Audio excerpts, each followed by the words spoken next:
คนใดสามฝั่งกินก็เห็นนั่งตาซึ้งเดินใดก็พอบ้านไว้โมปากกระแตมันเอ็นหน้าจ๋าผูกก็หน้ากระแตมันเอ็นหน้าเห็นหน้าจ๋าผูกคนนั้นเจ้าโคกินบางบ้านคือละเงินจังเจ้าบางบ้านคือละเงินจังเจ้าสิเอาแค่อีอายก่อนที่อายนี่บ่ปล่อยอายก่อนอายนี่บ่ปล่อยมักนะรักและยอมอายมักนะเจ้าผู้ที่ว่าที่หาเจ้าเจ้าอุ่นกันแค่รุ่นแต่สมบัติบ่รู้นะให้ดิ้นเลย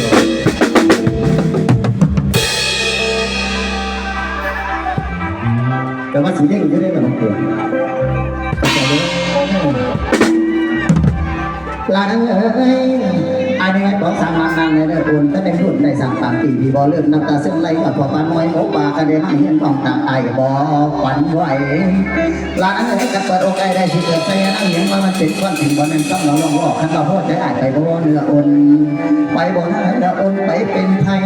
ทางเดินน้ำตาจะต้องคนละอ่อนจังเจ้าละแม่นว่าดีนะฝากทางคนชมทางฝากไปหานายเขาตักใส่สักหัวใจของเราขอดู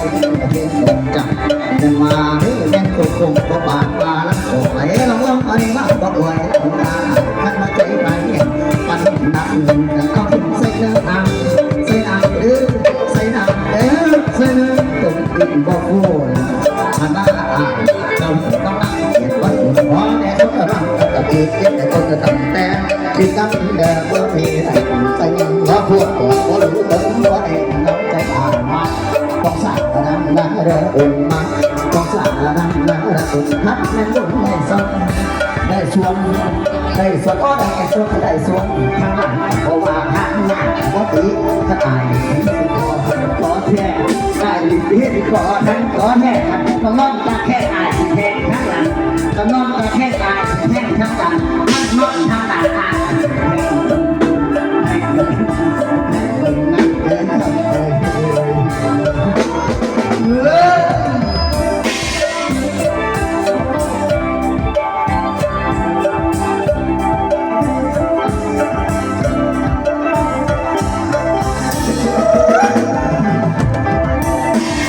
ส่วนนี้เราขอบใจเด้อทั้งจีง่ายใจดีมากเลย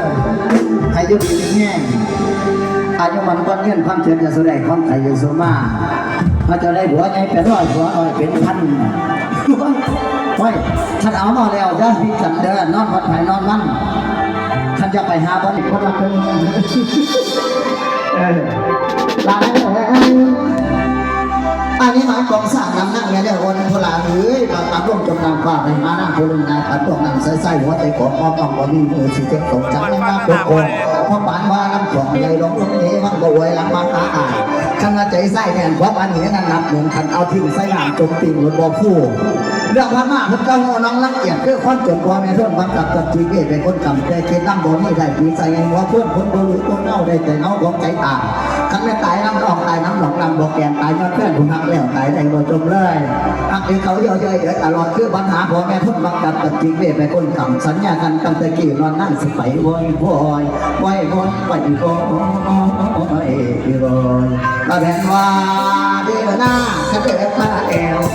มาเลี้ยเอาอาบอลต่อเจ้าคือกันออกบ่อแล้วคือเป็นดอกยันตีแล้วคือเป็นดอกยันตียันตีดีจะมาตีขอลงแก้มดีจะมาตีขอลงไม่ขอเดือดลงตีวัดสุยามไอ้วัดสุแนวหัวว่าเอวว่าขาหัวว่าขาว่าแขนไอ้สิเอาใครนะสุยามไอ้ก็ตีดีโอ้ยไอ้ก็ตีดีฮะ